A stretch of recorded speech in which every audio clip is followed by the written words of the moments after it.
Você sabia que a Terra entra em uma espécie de modo congelador a cada 100.000 anos, como se seguisse um relógio secreto escondido no céu? É um ciclo tão preciso e tão misterioso que os cientistas ainda se surpreendem cada vez que o estudam. Por que isso acontece? O que ativa esse enorme interruptor do planeta? E como isso nos afeta hoje, mesmo enquanto você dorme? Bem-vindos ao Cientista dos Sonhos. Neste vídeo vou levá-lo com calma em uma viagem suave através do tempo, para descobrir como pequenas mudanças na forma como a Terra se move ao redor do Sol podem provocar eras glaciais inteiras. Falaremos de ciclos, de luz, de frio e dos segredos que nosso próprio planeta esconde. Fique até o final para compreender este fenômeno de forma simples e clara. E se você gosta deste tipo de conteúdo relaxante sobre ciência, pode se inscrever para não perder os próximos vídeos. Quando pensamos no clima da Terra, costumamos imaginar nuvens, chuva, tempestades ou calor. Mas o curioso é que, muito antes de os humanos aparecerem, antes de os oceanos existirem, como os conhecemos, e muito antes mesmo de os continentes terem a forma atual, havia algo que já influenciava suavemente o clima do planeta: o movimento da Terra ao redor do Sol. Esse movimento não é tão simples quanto poderíamos acreditar. E uma das peças mais importantes dessa dança cósmica é o que se conhece como os ciclos de Milankovitch. São mudanças lentas, quase imperceptíveis, que agem como um relógio natural. Um relógio enorme, silencioso e preciso, capaz de levar a Terra a eras glaciais, ou tirá-la delas. Dentro desses ciclos, há um que se destaca especialmente: a excentricidade. Uma mudança na forma da órbita terrestre que se repete aproximadamente a cada 100.000 anos. Este ciclo é tão influente que se acredita que esteja conectado diretamente com o surgimento periódico das grandes glaciações. E embora o seu nome soe complicado, seu funcionamento pode ser entendido de forma muito simples. Imagine por um momento um círculo perfeito, como o que você faria com um compasso. Agora, imagine um oval muito suave, apenas esticado. A órbita da Terra se parece mais com o oval do que com o círculo perfeito. Mas o interessante é que nem sempre tem a mesma forma. Às vezes é um oval um pouco mais esticado, e outras, quase redondo. Esta mudança gradual na forma da órbita é o que chamamos de excentricidade. Quando a órbita é mais circular, a Terra mantém uma distância mais constante do Sol durante todo o ano. Mas quando a órbita está mais alongada, há um ponto em que estamos um pouco mais perto do Sol e outro em que estamos um pouco mais longe. Ora, esta diferença não é enorme. Não faz com que passemos de calor extremo a congelamento total. No entanto, afeta um elemento-chave: a quantidade de energia solar que chega aos polos. E é aí que o interessante começa. O Sol envia energia constantemente ao nosso planeta, mas essa energia não chega igualmente a todas as partes.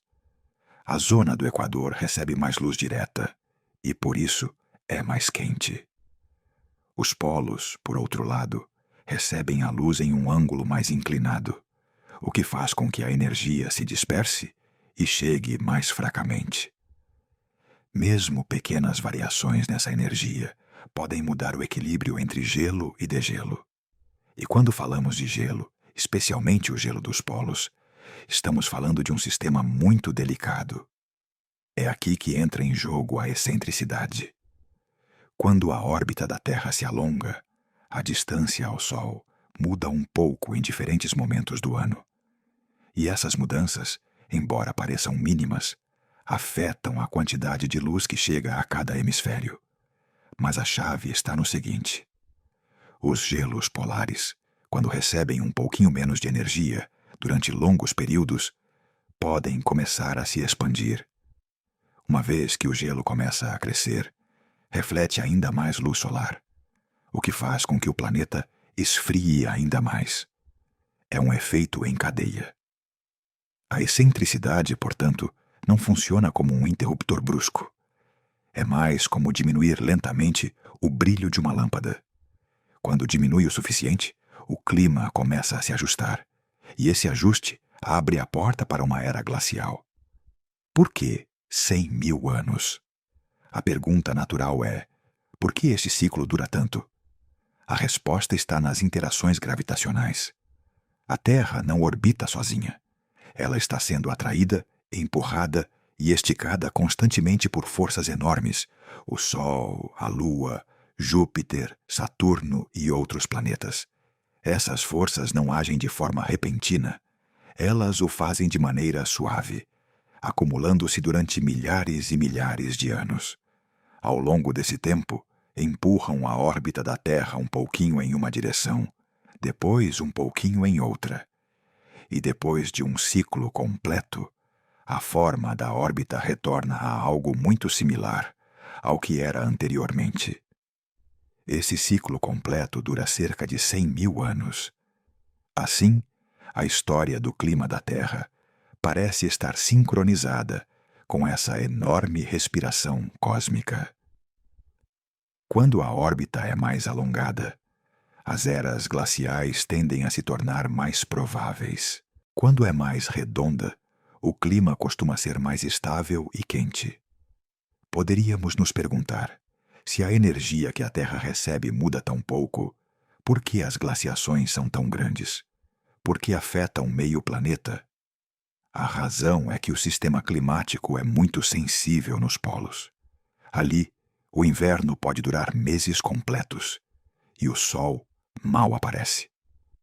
Uma pequena mudança na quantidade de luz que chega pode ser suficiente para que a neve de um ano não derreta completamente no verão. Essa neve extra reflete luz, esfria o ar próximo, favorece mais neve, e o ciclo se repete. É como construir uma montanha de gelo, mas muito lentamente. A excentricidade não cria gelo, apenas muda ligeiramente o equilíbrio. Mas essa pequena mudança, repetida ano após ano durante milhares de anos, pode criar gigantescas camadas de gelo de quilômetros de espessura. Por isso se diz que este ciclo de 100 mil anos é um dos principais motores das glaciações. Talvez o mais surpreendente de tudo é que este processo acontece sem ruído, sem movimentos bruscos, sem sinais claros do nosso ponto de vista.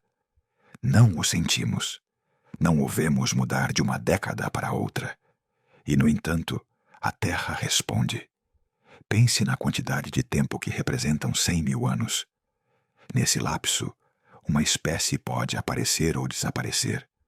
Um continente pode mudar de forma. Os oceanos podem subir ou baixar centenas de metros. E enquanto tudo isso acontece, a órbita da Terra segue seu ciclo, avançando lentamente de uma forma mais circular para uma um pouco mais ovalada, e depois retornando novamente. Esse ciclo aconteceu uma e outra vez durante milhões de anos. Aconteceu desde antes de os dinossauros existirem e continuará acontecendo depois de nós. Imagine uma fogueira que aquece um grupo de pessoas em uma noite fria. Se todos se aproximam um pouco, sentem mais calor. Se se afastam alguns centímetros, o calor diminui. A fogueira não muda, mas a sua proximidade a ela sim importa. A Terra faz o mesmo com o Sol. Alguns milhares de anos estamos um pouquinho mais perto, em certos momentos do ano. Outros milhares de anos, um pouquinho mais longe. Esse pouquinho não afeta muito o clima geral, se você o vê de ano para ano. Mas ao cabo de milênios se acumula. E com paciência, move o clima para um lado ou para o outro. Embora aqui falemos apenas da excentricidade, o ciclo de 100 mil anos, este não é o único movimento que influencia o clima.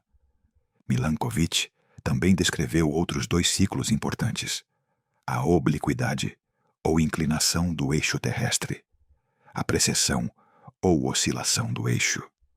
Estes ciclos agem como engrenagens que giram a ritmos diferentes, um a cada 41.000 anos, outro a cada 26.000, e a excentricidade a cada 100.000. Quando estes 3 ciclos coincidem em certos pontos, seus efeitos se somam. Isso significa que pode haver períodos em que a Terra recebe menos energia nos polos, justamente no momento do ano mais delicado. E é aí que as glaciações são desencadeadas. No entanto, entre todos estes ritmos, a excentricidade é o ciclo que marca as maiores mudanças na quantidade de energia que chega. Por isso se acredita que age como o marcador principal do ritmo das eras glaciais. Atualmente, a órbita da Terra está em um ponto intermediário.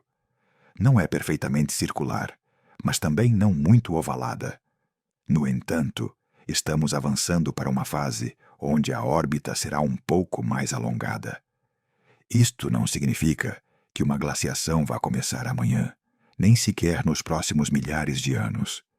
O clima da Terra também depende de outros fatores: gases na atmosfera, correntes oceânicas, atividade vulcânica e mais. Mas do ponto de vista astronômico, o certo é que a maquinaria que impulsiona as eras glaciais continua funcionando exatamente igual a sempre. Há algo fascinante em nosso planeta ser influenciado por movimentos tão lentos. Isso nos lembra que a Terra não é estática. Tudo muda, mas o faz com um ritmo que é quase impossível de perceber em uma única vida humana. Cada um destes ciclos astronômicos nos mostra que o clima não é um acidente. É o resultado de uma coreografia entre a Terra e o Sol, uma coreografia que se repete há milhões de anos. E a excentricidade, com seu ciclo de 100.000 anos, é uma das notas mais fortes nessa melodia. Antes de avançar, lembre-se que você pode desfrutar de narrações completas, como esta, baixando-as a partir do link disponível no vídeo, e assim poderá desfrutá-las a qualquer momento, e sem incômodas interrupções por anúncios. Agora bem, continuando. Para entender por que a Terra pode se cobrir de gelo durante milhares de anos, não precisamos imaginar tempestades gigantes nem invernos eternos. Na verdade, tudo começa de uma maneira muito mais suave, quase silenciosa, com verões um pouco mais fracos no hemisfério norte. Não frios, não extremos. Apenas um pouco menos quentes. Este detalhe tão pequeno é suficiente para desencadear um processo que, com o tempo, pode cobrir continentes inteiros de gelo. Esse processo se chama acumulação de neve e gelo, e é um dos passos-chave para que o planeta entre em uma era glacial. Vamos explorá-lo com calma. Em condições normais, o verão é a estação que reinicia a paisagem. A neve acumulada durante o inverno derrete, o gelo retrocede, os rios voltam a correr, e a superfície fica pronta para começar o ciclo mais uma vez. Mas o que acontece quando esse verão não é quente o suficiente para derreter toda a neve? Acontece algo muito simples. Uma parte da neve sobrevive. E embora pareça insignificante, essa neve que fica no final do verão é o começo de algo enorme. É como se o planeta guardasse uma memória do inverno anterior. Uma memória fria que não desaparece. A chave deste processo não está em um inverno forte, mas em muitos verões fracos. Imagine isto: cai neve durante o inverno. Chega o verão, mas não derrete toda a neve. Essa neve velha fica presa debaixo de uma nova camada no inverno seguinte. O processo se repete uma e outra vez. Cada ano deixa um pequeno presente frio para o seguinte. E embora uma camada de neve de alguns centímetros não pareça grande coisa, ao se repetir durante centenas ou milhares de anos, começa a se acumular e a se compactar. É assim que nasce uma geleira. O processo de acumulação não é apenas juntar neve. Com o tempo, o peso aumenta tanto que a neve se transforma. Passa por etapas. Neve recente, com cristais leves e ar preso. Neve compactada, chamada firn, mais densa, mais apertada. Gelo glacial, quase completamente sólido, azul profundo e duro como a rocha. Cada nova camada empurra para baixo as anteriores. A estrutura muda, o ar se comprime, a neve deixa de ser neve. Esse gelo, quando atinge espessura suficiente, centenas de metros, inclusive quilômetros, começa a se mover lentamente, fluindo por gravidade. Já não é apenas um monte de neve. Torna-se uma geleira continental, uma massa gigantesca capaz de cobrir países inteiros. Mas nada disso poderia ocorrer sem verões fracos, que permitem que a neve sobreviva. Por que o hemisfério norte é o protagonista? A Terra tem 2 hemisférios, então poderíamos pensar que ambos contribuem igualmente para a acumulação de gelo. Mas não é assim. O hemisfério norte tem algo que o sul não tem tanto: grandes extensões de terra continental.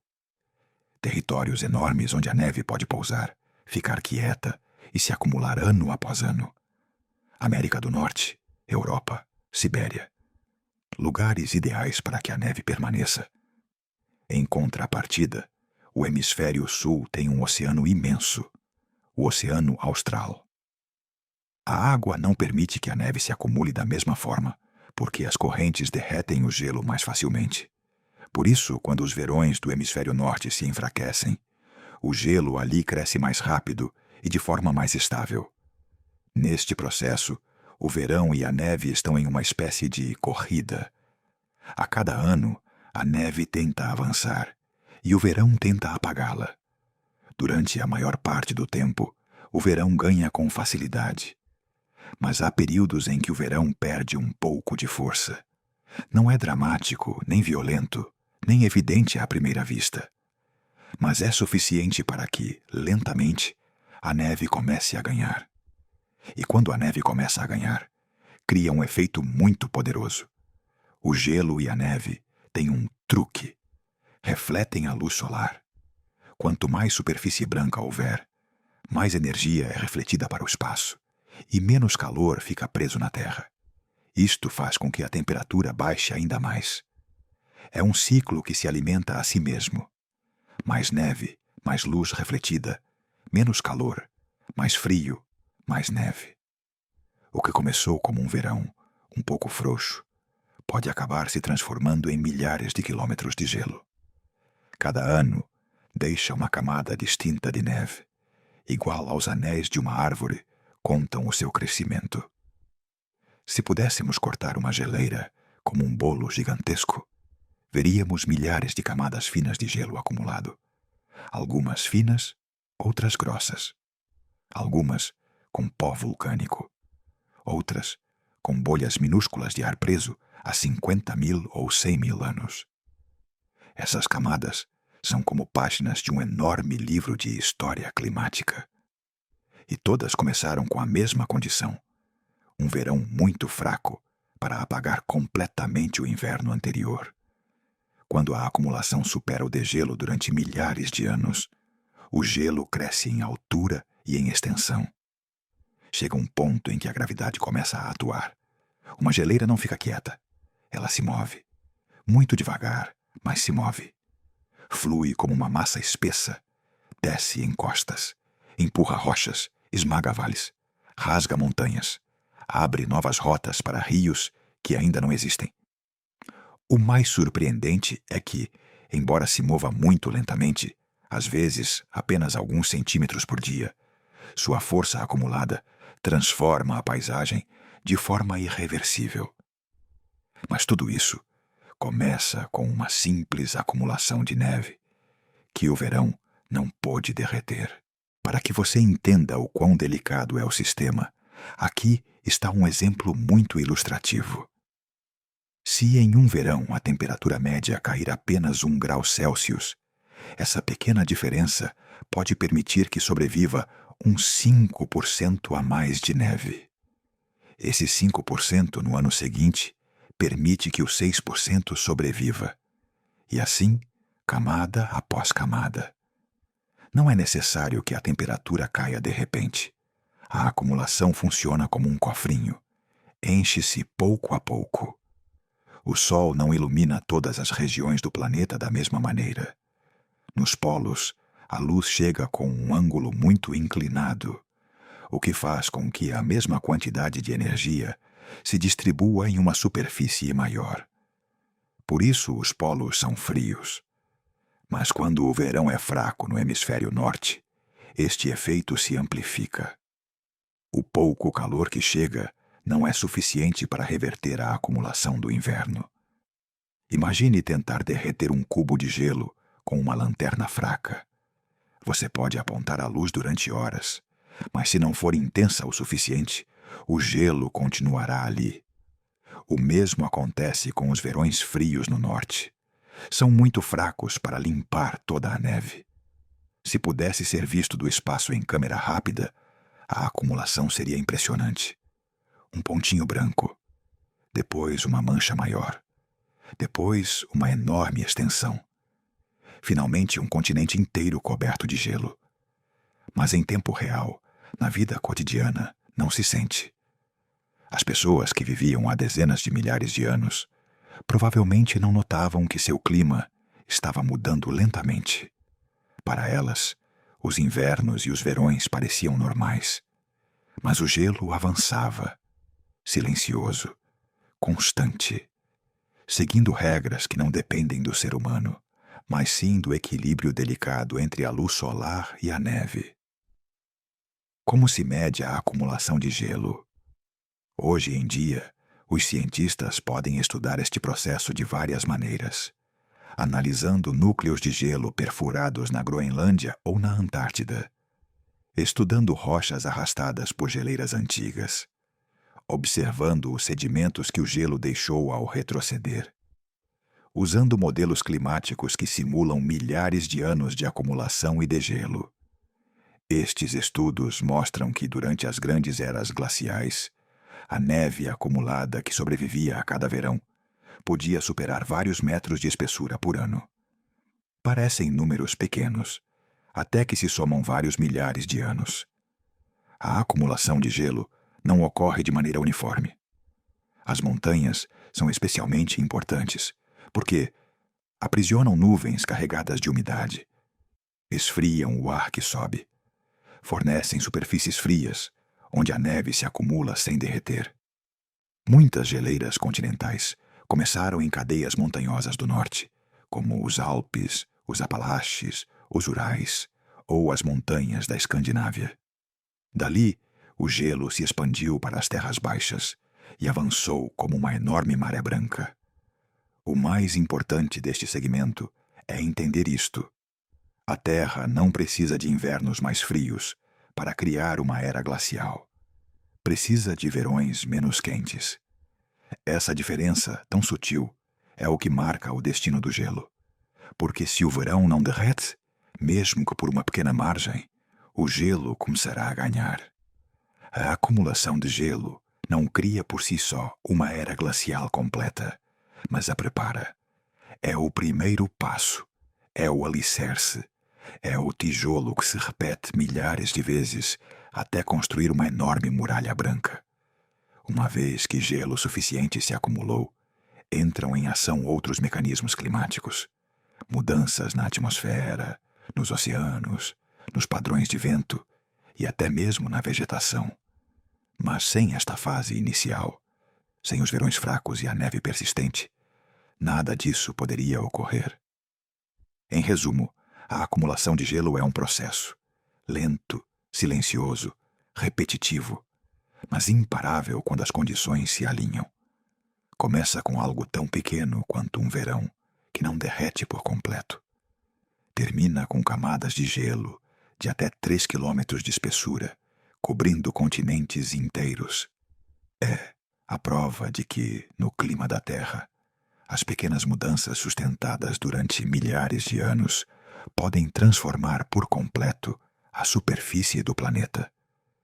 Durante as grandes eras glaciais, o planeta se transformou de uma maneira profunda, quase como se fosse um cenário que muda lentamente entre atos. À primeira vista, as geleiras parecem apenas massas de gelo imóveis, enormes e silenciosas. Mas seu impacto na vida, nos animais, nos humanos e na própria geografia da Terra é imenso. Quando uma parte tão grande da água do planeta fica presa em forma de gelo, o mundo não volta a ser o mesmo. Mudam os mares, mudam as costas, mudam os caminhos. Muda a forma como as criaturas podem se deslocar e a forma como sobrevivem. O mais fascinante é que estas mudanças não ocorrem de repente. Não há um dia exato em que as águas recuam, nem um momento particular em que aparece um novo caminho. Tudo ocorre devagar, quase imperceptivelmente, até que um dia, depois de milhares de anos, o planeta tem uma forma diferente. E em meio a estas mudanças lentas, a vida encontra novos espaços, novas rotas e novas possibilidades. Durante uma glaciação, as geleiras se expandem tanto que armazenam quantidades gigantescas de água.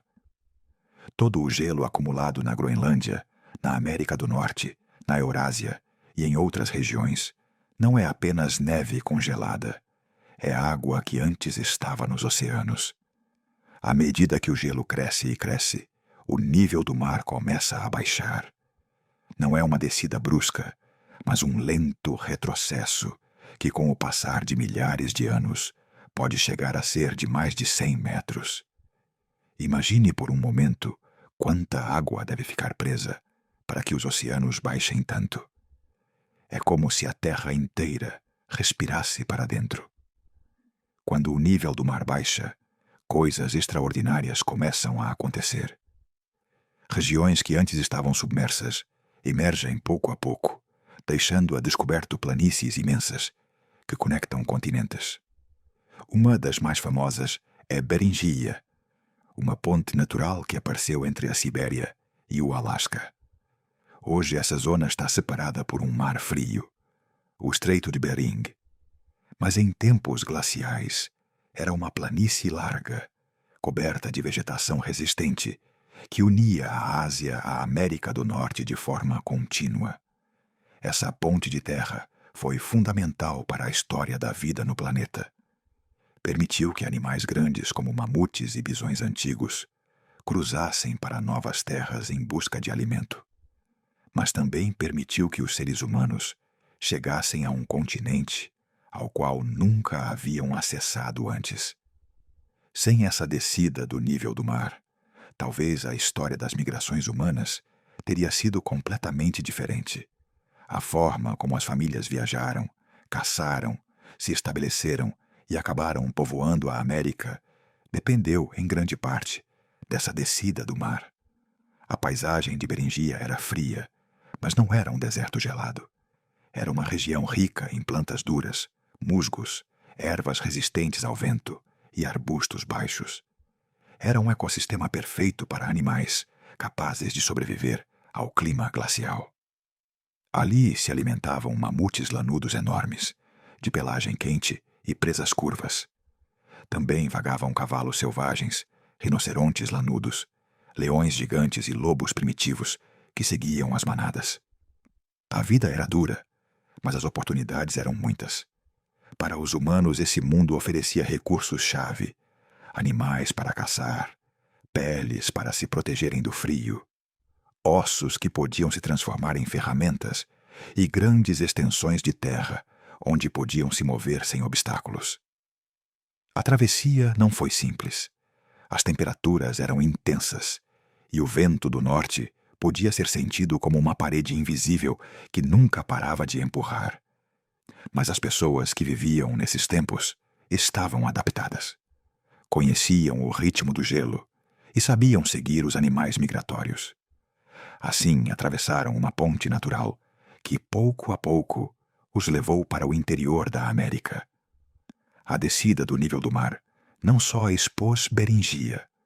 Outros lugares do mundo também revelaram novas superfícies. Em muitos países atuais, as costas estavam dezenas de quilômetros mais longe do que estão hoje.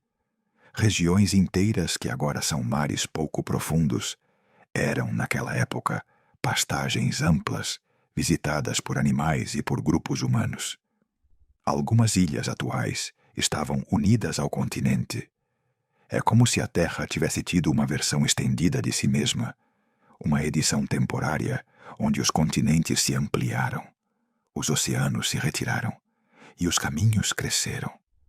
Esta mudança na geografia criou novas oportunidades, mas também novos desafios.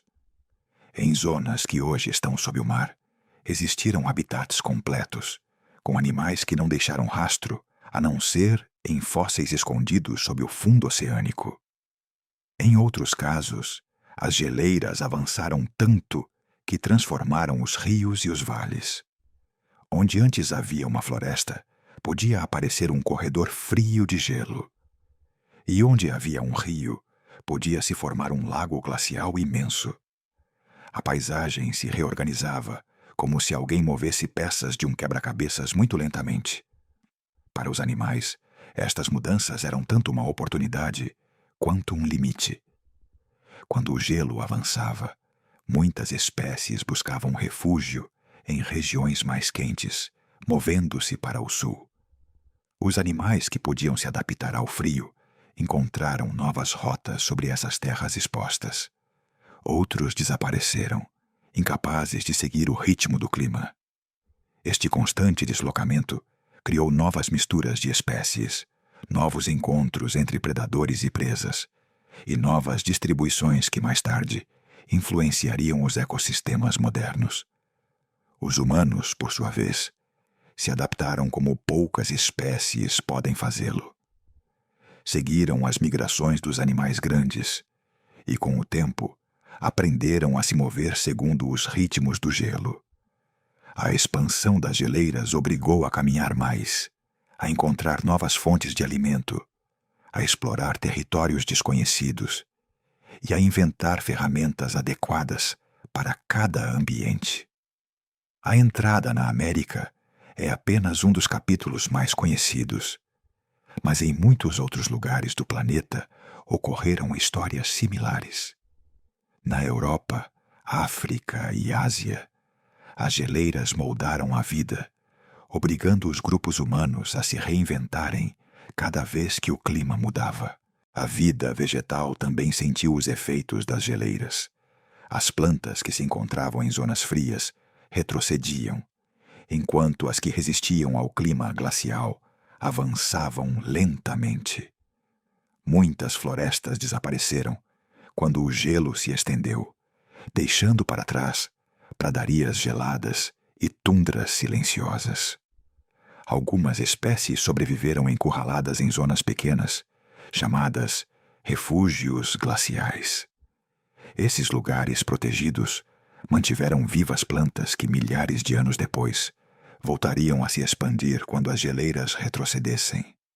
Um aspecto surpreendente desta história é como a descida do nível do mar conectou mundos que antes estavam separados. Imagine, por exemplo, que o que hoje chamamos de Indonésia não estava dividido em tantas ilhas, mas sim unido à Ásia. Na zona que agora é a Austrália e Nova Guiné, existia um supercontinente chamado Sahul. Todas estas mudanças permitiam que a vida se movesse de um lado para o outro, de formas que hoje não são possíveis. Animais que não podiam nadar cruzavam de uma região a outra sem necessidade de água no meio. Humanos que jamais teriam construído embarcações puderam avançar seguindo extensões de terra agora submersas. Este movimento constante criou misturas biológicas interessantes. Alguns animais que chegaram à América atravessando Beringia evoluíram de forma diferente de seus parentes da Eurásia, adaptando-se a novos climas, novos predadores e novas oportunidades. Os humanos que cruzaram essa ponte terrestre acabaram formando culturas únicas, separadas por milhares de quilômetros de distância de seus ancestrais asiáticos. Tudo isso foi possível graças ao gelo que aprisionou tanta água, provocando que os oceanos se retirassem. Há algo poético em que o frio, que costuma ser associado à quietude, na verdade, impulsionou a expansão da vida. As geleiras, em vez de detê-la, a guiaram. Criaram caminhos onde antes havia mar. Abriram rotas invisíveis para animais e humanos igualmente. Dirigiram os passos de milhões de criaturas que exploraram regiões novas e mudaram a história das espécies. Quando finalmente as geleiras começaram a derreter, tudo voltou a mudar. O nível do mar subiu lentamente. Beringia desapareceu debaixo d'água, como se o planeta guardasse de novo essa ponte, depois de ter sido usada. Firmas de sua existência ficaram presas nos sedimentos do fundo marinho. Mas os humanos e os animais que a cruzaram já estavam do outro lado.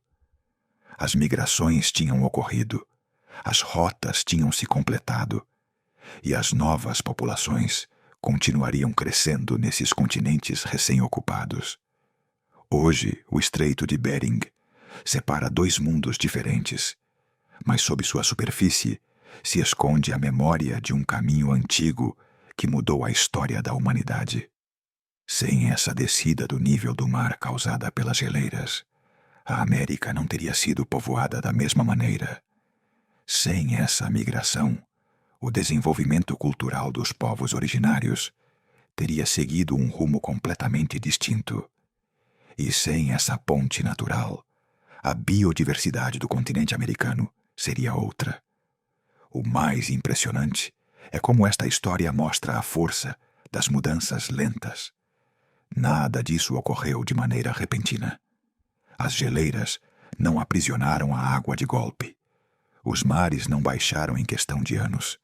As rotas não apareceram da noite para o dia. Tudo foi gradual, como uma respiração longa e profunda da terra. E nesse movimento suave, a vida avançou, se reorganizou e explorou. As geleiras podem parecer frias e distantes, mas sua influência chega ao coração mesmo da história humana. Determinaram rotas, fixaram limites, abriram caminhos. Graças a elas, os humanos puderam cruzar para continentes desconhecidos. E graças a essas migrações, as culturas que hoje existem têm raízes muito antigas que começaram com passos dados em um mundo transformado pelo gelo. Ao longo de centenas de milhares de anos, a Terra entra e sai de eras glaciais, como se seguisse um ritmo natural que só ela conhece. Durante cada ciclo, o gelo avança lentamente, cobre continentes inteiros, transforma a paisagem e baixa o nível do mar. Mas, mais cedo ou mais tarde, esse gelo começa a retroceder. O planeta volta a aquecer, os oceanos sobem outra vez e as geleiras derretem. O mundo entra em um período quente, um intervalo entre glaciações que chamamos interglacial. Nós, neste momento, vivemos em um desses períodos. Mas o que faz com que um ciclo glacial chegue ao seu fim? A resposta está em uma combinação delicada de fatores que se influenciam mutuamente durante milhares de anos. Mudanças na órbita terrestre, transformações lentas nos oceanos, variações nos ventos, a respiração silenciosa dos solos congelados e o aumento de gases como o dióxido de carbono e o metano. Tudo isso forma uma cadeia de eventos que, pouco a pouco, derrete o gelo acumulado. Para compreendê-lo melhor, imaginemos a Terra dentro de uma grande história de equilíbrio. Durante a fase fria, o planeta guarda enormes quantidades de água em forma de gelo. É como se o mundo estivesse acumulando energia congelada. Mas esse equilíbrio não é permanente. Há momentos em que o sistema começa a se inclinar para o calor. E quando isso acontece, os mares voltam a se expandir. A primeira peça-chave nesse processo é a posição da Terra em relação ao Sol. O movimento do planeta não é fixo nem perfeito. Muda com o tempo. Há momentos, a cada certas dezenas de milhares de anos, em que a órbita se inclina ou gira, de forma que o hemisfério norte começa a receber um pouco mais de luz solar durante o verão. E essa luz adicional, ainda que sutil, tem um efeito importante. Se o verão se torna um pouquinho mais quente, a neve acumulada durante o inverno começa a derreter com maior facilidade. O que antes sobrevivia ano após ano já não pode se manter. O gelo é como um tesouro lento que só pode ser mantido quando o verão é fraco. Assim que o verão recupera força, a balança se inclina para o degelo. A cada ano, um pouco mais de neve derrete. A cada ano, o gelo retrocede apenas alguns metros. E embora no princípio isto não pareça significativo, com o tempo se torna um efeito acumulativo. Mas o calor adicional do Sol não é a única causa. À medida que a Terra começa a sair de uma glaciação, os oceanos também participam. Durante os períodos frios, os oceanos são enormes reservatórios de gases presos em suas profundezas. Quando o planeta começa a aquecer, as correntes oceânicas se reorganizam, sobem águas profundas para a superfície e liberam gradualmente dióxido de carbono. Este gás, que havia estado guardado durante milhares de anos nas águas profundas, começa a escapar para a atmosfera. Essa liberação de CO2 não é rápida nem explosiva. É como se o oceano exalasse lentamente. No entanto, mesmo essa exalação suave tem consequências significativas. O dióxido de carbono prende parte do calor que a Terra tenta devolver ao espaço, criando uma espécie de manta fina ao redor do planeta. Com o tempo, essa manta ajuda a que as temperaturas aumentem um pouco mais. À medida que o CO2 começa a subir, o gelo começa a reagir. A geleira, que antes avançava, agora começa a perder terreno. A neve, que em outros tempos sobrevivia ao verão, agora derrete. A cor branca do gelo, que antes refletia grande parte da energia solar, começa a desaparecer. E ao desaparecer, deixa expostas rochas escuras, solos, montanhas e vegetação, que absorvem mais calor. O planeta, pouco a pouco, entra em uma fase de retrocesso glacial. Além do dióxido de carbono, outro gás desempenha um papel crucial: o metano. Durante as glaciações, grandes extensões de terra permanecem congeladas como o permafrost.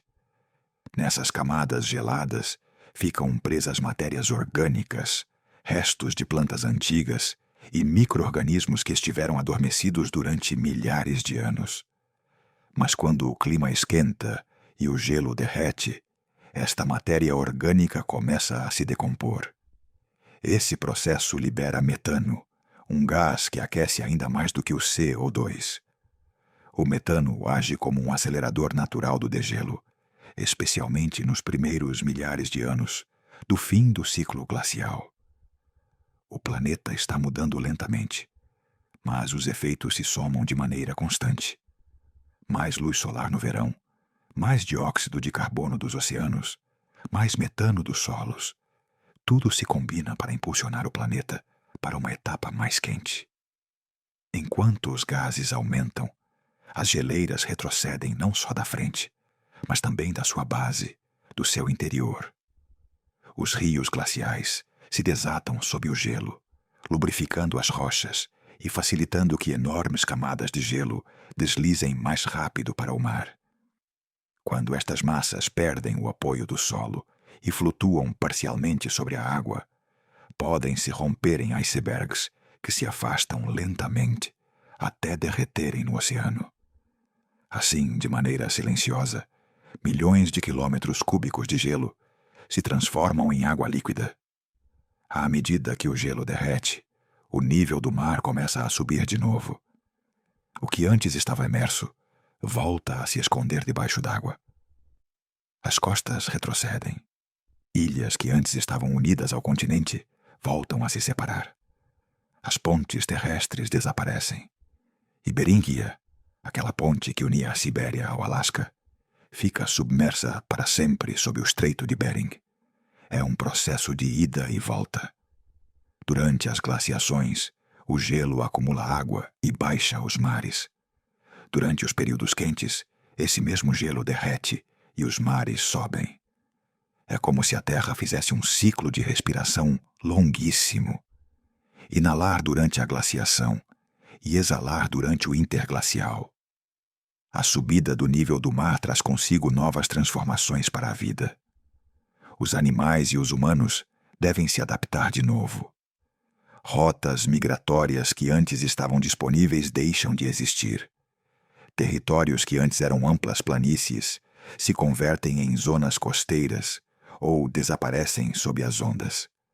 Comunidades humanas que viviam em terras baixas devem se deslocar, movendo sua cultura e sua forma de vida para regiões mais elevadas. O fim do ciclo glacial marca uma etapa de renovação. As florestas, que durante milhares de anos estiveram relegadas a zonas quentes, começam a se expandir. As plantas que haviam sobrevivido em pequenos refúgios voltam a ocupar grandes superfícies. Os rios se reorganizam. Os lagos glaciais se esvaziam ou se rompem, deixando vales modelados por antigas torrentes de água. Toda a paisagem se transforma. É como ver o planeta despertar depois de um sonho longo e frio. E assim é como começa um interglacial, uma pausa quente antes que o ciclo volte a se repetir. O período em que vivemos agora, o Holoceno, é um desses intervalos. Começou há mais de 11.000 anos, quando as geleiras do hemisfério norte se retiraram e deixaram livres as terras onde mais tarde surgiriam cidades, agricultura e civilizações inteiras. A Terra, neste momento, está em um equilíbrio quente, uma espécie de janela breve dentro da história climática do planeta. Se olharmos o registro dos últimos milhões de anos, o normal não são os períodos quentes como este. O normal é o frio profundo, o avanço das geleiras, o silêncio branco que cobre continentes. O extraordinário é o mundo em que vivemos agora. Mares altos, terras livres de gelo, climas temperados, abundância de vegetação e estabilidade suficiente para que a vida humana floresça. O fim do ciclo glacial nos deu o cenário em que toda a nossa história pôde se desenvolver. Sem o aumento gradual do CO2 e do metano, sem as mudanças na órbita terrestre, sem a reorganização dos oceanos, ainda viveríamos em um mundo dominado pelo gelo. As terras onde hoje se encontram cidades, povoados e cultivos seriam planícies frias, cobertas de geleiras ou tundras vastas. Nossa existência, tal como a conhecemos, depende do derretimento do gelo que alguma vez reinou sobre o planeta. O fim do ciclo glacial é, em essência, um processo que transforma a Terra desde seus alicerces. É um lembrete de que o planeta não é estático nem estável, mas que respira, muda e evolui. Sempre o fez. E continuará fazendo, marcando ritmos que se estendem muito além da experiência humana. Se pensamos no gelo, é fácil imaginar montanhas brancas, geleiras que avançam lentamente ou mares frios. Mas por trás de tudo isso, há um protagonista silencioso que nem sempre recebe o crédito que merece. Os oceanos. Embora pareçam tranquilos da superfície, por baixo levam uma vida intensa, cheia de correntes que viajam milhares de quilômetros, levando o calor de um lugar para outro, como se fossem enormes veias do planeta. E entre todas essas correntes, existe uma que se destaca por seu papel nos ciclos glaciais: a corrente do Golfo. Para entender como esta corrente funciona, imagine um rio quente que se move dentro do Atlântico. Nasce perto do Caribe, viaja para o norte, contorna a costa leste da América do Norte e depois cruza o oceano em direção à Europa. Leva uma enorme quantidade de calor, tanto que, graças a ela, a Europa é muito mais temperada do que deveria ser para sua latitude. Cidades como Londres ou Paris têm invernos suaves que seriam impensáveis se não existisse esta corrente quente empurrando ar temperado para o continente.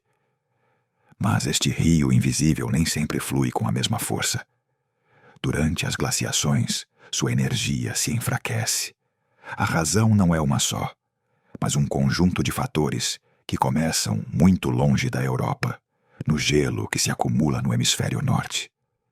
Quando as glaciações avançam, enormes quantidades de água ficam presas nas geleiras. Isto provoca um resfriamento generalizado que não só afeta o ar, mas também a superfície do oceano. As águas do Atlântico Norte se tornam mais frias, mais densas e mais paradas.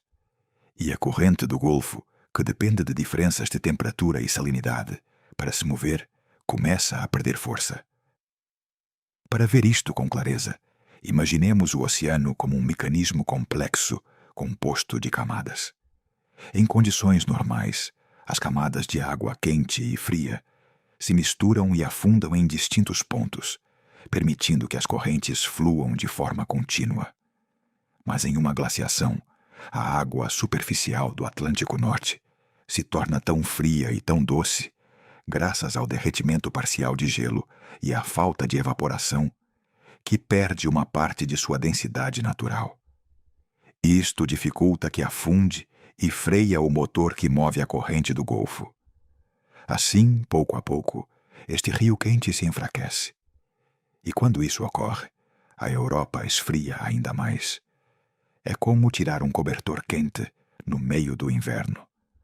O que estava frio se torna ainda mais frio. O que era temperado começa a sentir o gelo se aproximando. Este enfraquecimento das correntes oceânicas tem um efeito em cadeia. Os invernos europeus se tornam mais intensos, os verões mais curtos, as florestas retrocedem, a neve dura mais tempo e o gelo encontra condições perfeitas para se expandir. De alguma forma, a fraqueza da corrente do Golfo ajuda a reforçar o avanço glacial, criando um círculo que impulsiona ainda mais o frio. Mas o interessante é que este processo não afeta apenas a Europa. As correntes oceânicas estão conectadas entre si. Se uma parte se enfraquece, outra pode se fortalecer ou diminuir. É como se o oceano inteiro fosse um sistema de engrenagens no qual uma peça influencia todas as demais. Assim, uma mudança no Atlântico tem efeitos no Pacífico, no Índico e nas correntes profundas que viajam ao longo do mundo.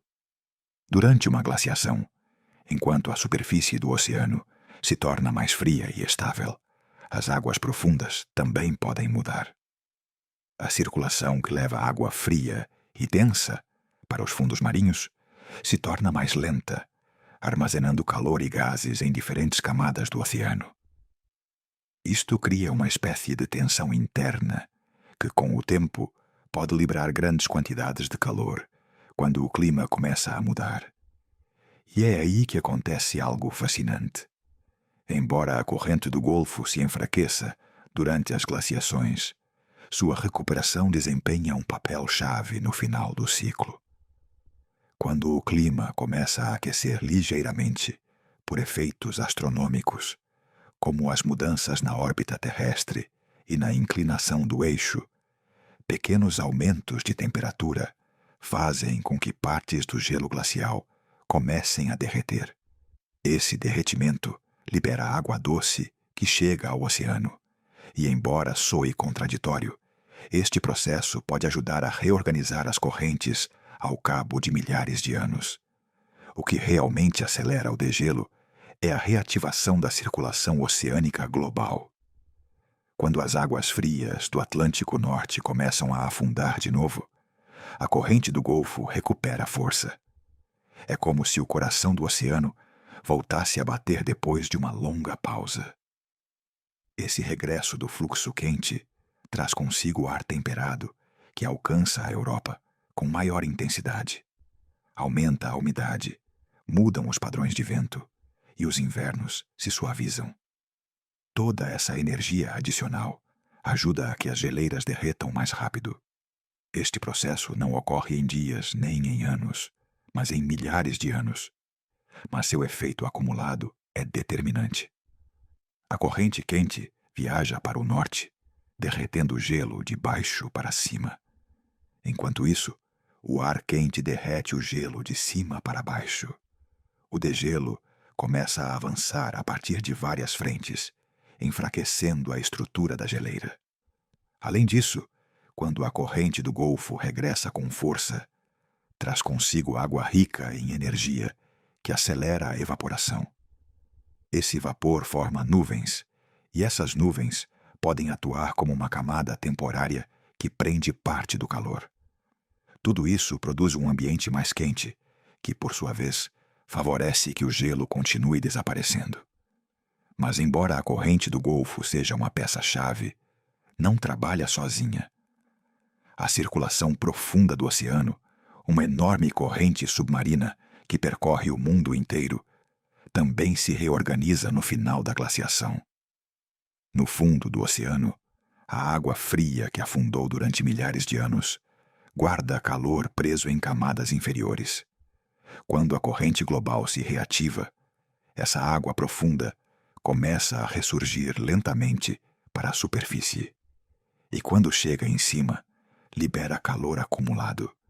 É como destampar uma panela depois de muito tempo. O vapor sai suavemente, aquecendo o ar ao redor. Esse calor, liberado das profundezas, contribui para o derretimento do gelo da superfície. Quando o oceano e a atmosfera começam a trabalhar juntos, o degelo se acelera enormemente. O que era uma geleira imponente começa a retroceder. Os rios se enchem mais. Os lagos se expandem. O nível do mar sobe lentamente, mas de maneira constante. E o planeta entra em um período quente. A Europa é um dos lugares onde mais se sente esta transformação. Durante o máximo da glaciação, zonas que hoje são verdes e temperadas estavam cobertas de gelo ou submetidas a invernos extremamente duros.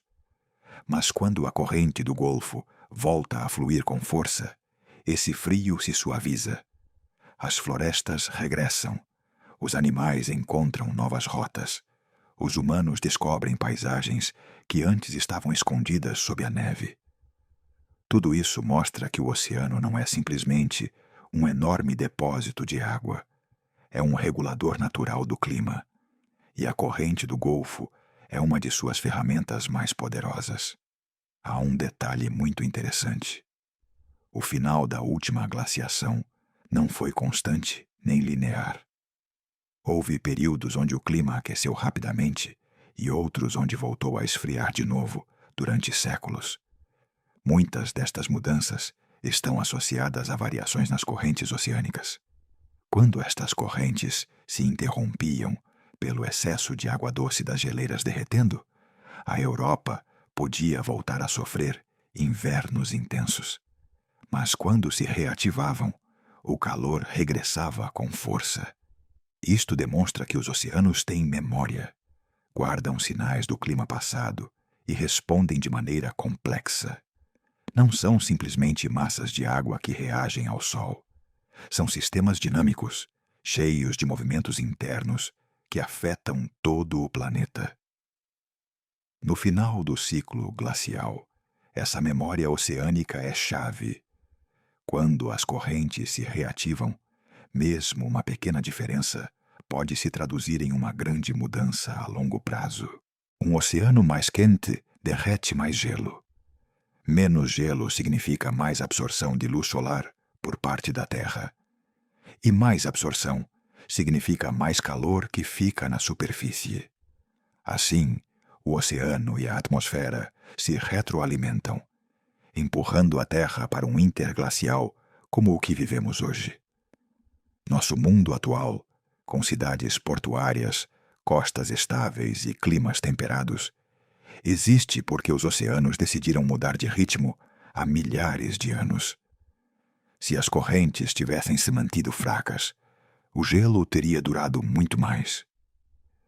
Se tivessem recuperado força antes, o planeta teria entrado em um período quente muito antes do que o fez. A corrente do Golfo, em particular, tem sido uma peça central nesta história. É uma corrente quente que nunca descansa. Durante as glaciações se enfraquece, mas nunca desaparece.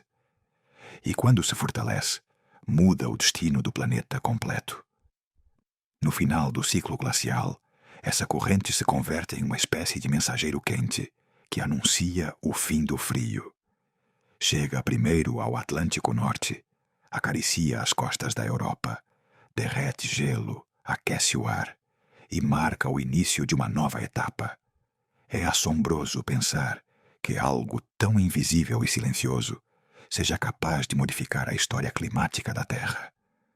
Sob a superfície do oceano, na profundidade de correntes que não podemos ver, se guardam parte das respostas de por que o gelo avança e por que, finalmente, retrocede.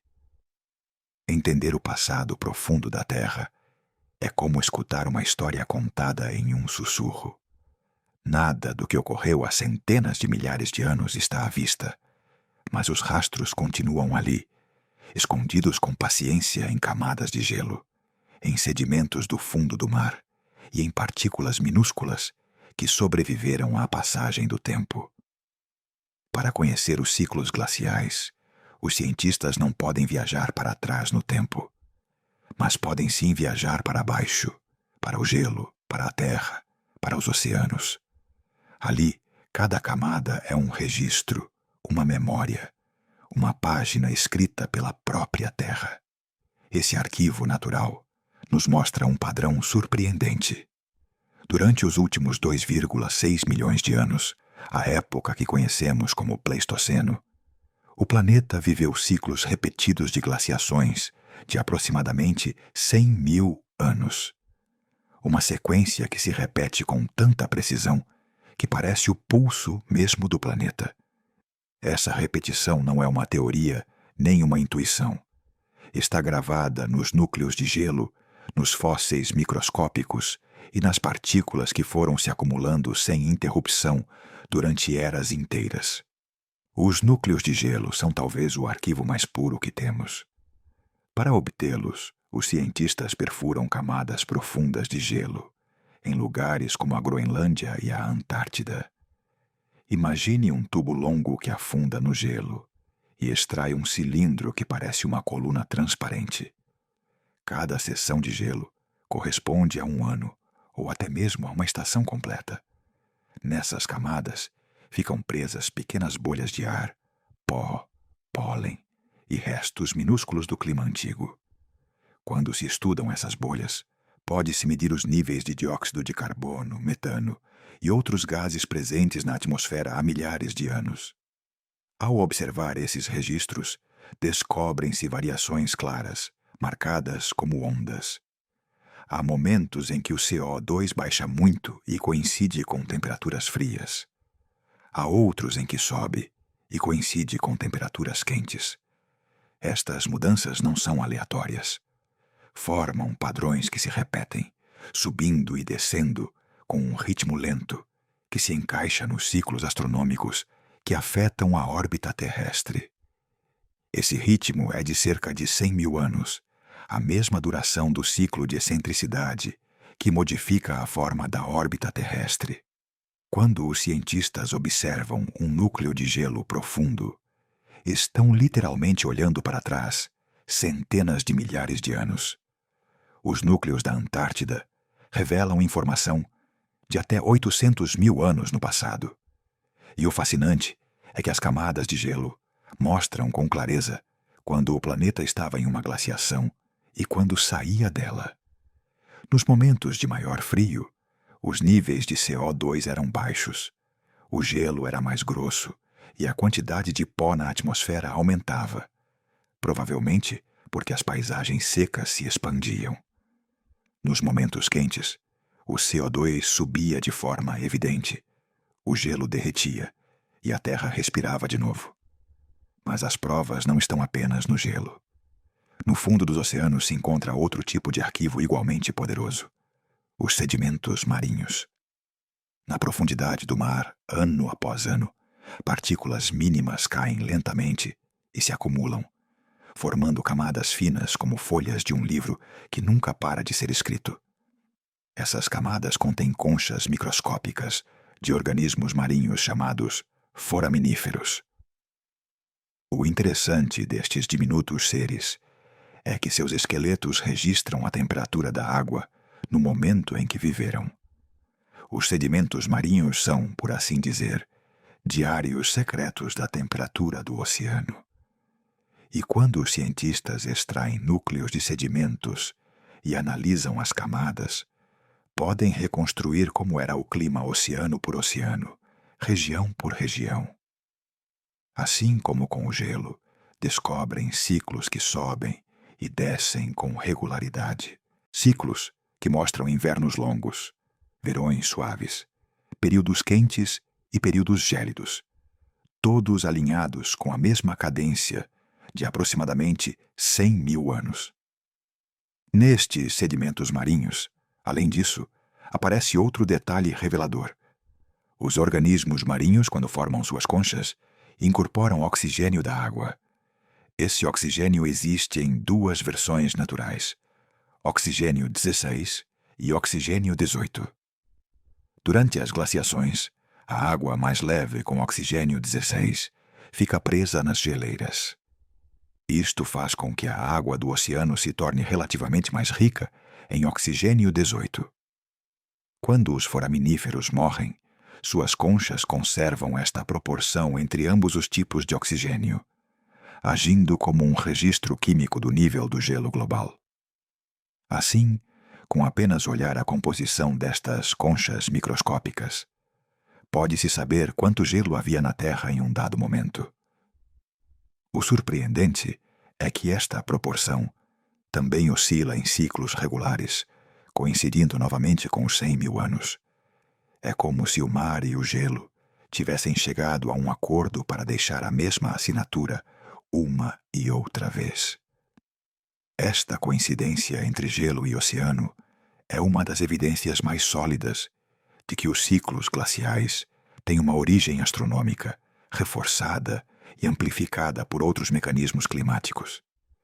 Não se trata de um fenômeno isolado, mas de uma dança entre o Sol, a Terra, o oceano e a atmosfera que se repete com uma ordem surpreendente.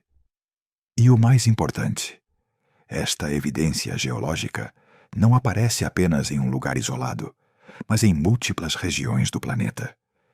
Na Groenlândia, por exemplo, o gelo conta uma história muito diferente da Antártida, porque se trata de um hemisfério distinto, influenciado por mudanças próprias do Ártico e do Atlântico Norte. No entanto, quando os registros são comparados, o padrão geral coincide: épocas de gelo intenso, seguidas por épocas mais quentes, cada uma separada por dezenas de milhares de anos. Na Antártida, os núcleos de gelo revelam que as temperaturas mudaram de forma sincronizada com os níveis de gases de efeito estufa. Cada glaciação mostra um aumento de pó no ar, o que indica que os continentes eram mais secos e havia menos umidade em circulação. Também mostram que, quando um ciclo glacial terminava, o CO2 começava a subir antes que as geleiras derretessem por completo. Esta relação entre gelo e gases presos é uma prova direta de como os oceanos e a atmosfera interagem durante estes ciclos. Quando os cientistas analisam os sedimentos marinhos do Atlântico Norte, do Pacífico e do Índico, encontram a mesma história uma e outra vez. Registros separados por milhares de quilômetros coincidem entre si como peças de um quebra-cabeças que se encaixam com precisão. Isso significa que as mudanças climáticas não foram fenômenos locais. Foram eventos globais que afetaram todo o planeta ao mesmo tempo, impulsionados por um mecanismo comum. Uma das coisas mais surpreendentes é que os ciclos glaciais nem sempre foram idênticos. Há mais de 1 milhão de anos, as glaciações seguiam um ciclo mais curto, de 41 mil anos, influenciado fortemente pela inclinação do eixo da Terra. Mas há cerca de 1,2 milhões de anos, o sistema climático mudou de comportamento. Os ciclos de 100 mil anos começaram a dominar. Esta mudança é conhecida como a transição do Pleistoceno Médio. Os sedimentos marinhos registram claramente essa transição. Pode-se ver como as oscilações climáticas se tornam mais amplas e mais longas, como se a Terra tivesse mudado seu ritmo natural. E ainda hoje, os cientistas continuam estudando por que essa mudança ocorreu e o que a motivou. O que está claro é que o ciclo de 100 mil anos se tornou a força dominante do clima, desde esse momento até a atualidade. Nos núcleos de gelo, também se podem observar sinais de eventos mais abruptos durante as glaciações. Há momentos em que a temperatura subiu em questão de décadas, ou até anos, rompendo a suavidade típica do registro glacial. Estes eventos, chamados aquecimentos de Ansgard-Østger, na Groenlândia, mostram que o clima nem sempre muda lentamente. Às vezes dá saltos repentinos, causados por transformações na circulação oceânica ou nos padrões de vento. Mas mesmo estes eventos rápidos estão enquadrados dentro do ciclo longo de avanço e retrocesso do gelo. A evidência geológica também inclui rastros na superfície da Terra, rochas trituradas por geleiras antigas, vales em forma de U, talhados por massas de gelo, depósitos de sedimentos que ficaram quando as geleiras derreteram, e calhaus, gigantes que foram transportados por geleiras e abandonados depois em lugares improváveis. Cada um destes rastros aponta que enormes camadas de gelo cobriram continentes em determinados momentos do passado. E quando estes rastros são estudados, sua idade coincide com os ciclos registrados no gelo e no mar. O mais assombroso é que toda esta evidência aponta para o mesmo resultado.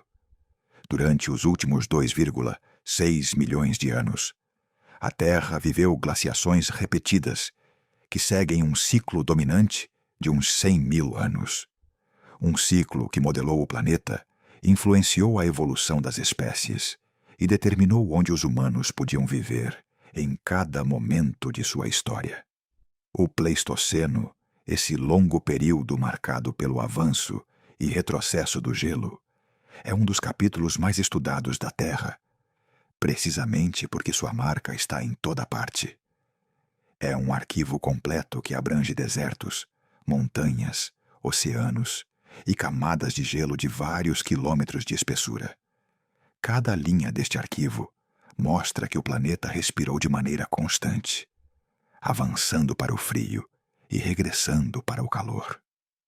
Graças a esta evidência geológica, sabemos que os ciclos glaciais não são um fenômeno estranho nem caótico. São parte do funcionamento normal do sistema climático da Terra. E o mais importante, nos mostram que o estado quente em que vivemos hoje é apenas um momento temporário dentro de uma história muito mais longa. Quando observamos a longa história das glaciações, é fácil perceber que a Terra segue um ciclo natural que se repete como um batimento muito lento. Durante os últimos 2,6 milhões de anos, este ritmo tem sido bastante constante. Longos períodos frios, seguidos por pausas quentes, que duram apenas uma fração do tempo. Se olhássemos a história do clima como se fosse um relógio, veríamos que vivemos precisamente em uma dessas pausas quentes, um interglacial. E mais ainda, estamos bem no meio desse descanso. O clima atual, temperado e relativamente estável, poderia dar a impressão de que a etapa fria já pertence ao passado. Mas o planeta funciona de forma diferente da nossa percepção. Para a Terra, 10 mil anos não representam mais do que um piscar de olhos. E segundo o ritmo natural dos ciclos de Milankovitch, deveríamos estar nos aproximando lentamente do início de uma nova glaciação. De fato, os modelos climáticos indicam que, sem intervenção humana, o seguinte ciclo glacial provavelmente teria começado dentro de uns 50 mil anos. É um tempo enorme para nós, mas pequeno para o planeta. No entanto, o verdadeiramente interessante é que este ciclo não ocorrerá como estava previsto originalmente. Algo mudou no sistema climático, algo que está empurrando a Terra para um caminho diferente, adiando uma glaciação que, em outras circunstâncias, já estaria a caminho. Essa mudança tem um nome muito conhecido: o dióxido de carbono atmosférico. Há mais de um século, a humanidade tem liberado grandes quantidades de CO2 para a atmosfera, principalmente pela queima de combustíveis fósseis, o desmatamento e as emissões industriais. Embora estas mudanças tenham ocorrido em tempos muito curtos, comparados com os ritmos naturais do planeta, seu efeito foi sentido com força. O aumento do CO2 criou uma manta mais grossa ao redor do planeta, prendendo calor e fazendo com que a atmosfera conserve mais energia da que perderia de forma natural. Em condições normais, uma glaciação começa quando o hemisfério norte recebe menos luz solar no verão. Esse pequeno resfriamento sazonal permite que a neve sobreviva mais um ano, e depois outro e outro. Mas esse resfriamento inicial necessita de um planeta muito sensível a pequenas mudanças. E neste momento, a Terra não se encontra nesse estado. Os níveis atuais de CO2 são tão altos, muito mais altos do que os de qualquer interglacial dos últimos 800 mil anos, que mesmo se as condições orbitais fossem favoráveis ao resfriamento, o planeta não poderia responder da mesma maneira. É como se o clima tivesse se tornado menos fácil de empurrar para o frio. Antes, uma ligeira mudança orbital era suficiente para começar o longo caminho para uma glaciação. Agora, esse pequeno empurrão não é suficiente para superar a barreira térmica criada pelos gases de efeito estufa.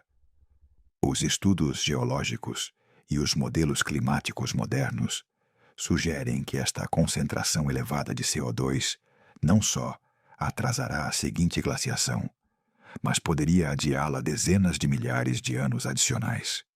Em outras palavras, o ciclo natural de 100 mil anos está se esticando. O planeta não entrará em um período glacial enquanto mantiver seus níveis de CO2 acima de certo limiar. E esse limiar já o superamos. Isto significa que, embora o relógio orbital siga sua marcha e volte a ser criada a combinação de fatores necessária para que uma glaciação comece, a atmosfera simplesmente não responderá como antes. O CO2 age como um peso colocado sobre uma mola, que já não pode baixar o suficiente para que o gelo avance. Assim, o momento natural que teria dado início à próxima glaciação ficará suspenso. O surpreendente é que estas conclusões não são simples projeções. Baseiam-se em comparação com ciclos passados registrados em gelo, sedimentos marinhos, fósseis e em modelos que reproduzem fielmente o comportamento do clima durante os últimos milhões de anos. Cada um desses registros mostra que no passado, a Terra nunca entrou em uma glaciação, quando os níveis de CO2 estavam tão altos como agora. Por isso, muitos especialistas acreditam que o planeta não verá o começo do próximo ciclo glacial, durante pelo menos os próximos 50 mil anos, e possivelmente muito mais. Em certo sentido, isto deteve temporariamente um ritmo que o planeta vinha seguindo há milhões de anos. Entramos em uma espécie de pausa prolongada, uma extensão artificial do interglacial atual. E embora os ciclos naturais continuem aí, como engrenagens silenciosas, o clima já não responde igual. A Terra mudou sua melodia, ou pelo menos a atrasou para um futuro muito distante. E assim, neste momento da história, vivemos em um planeta que respira diferente de como o fez sempre.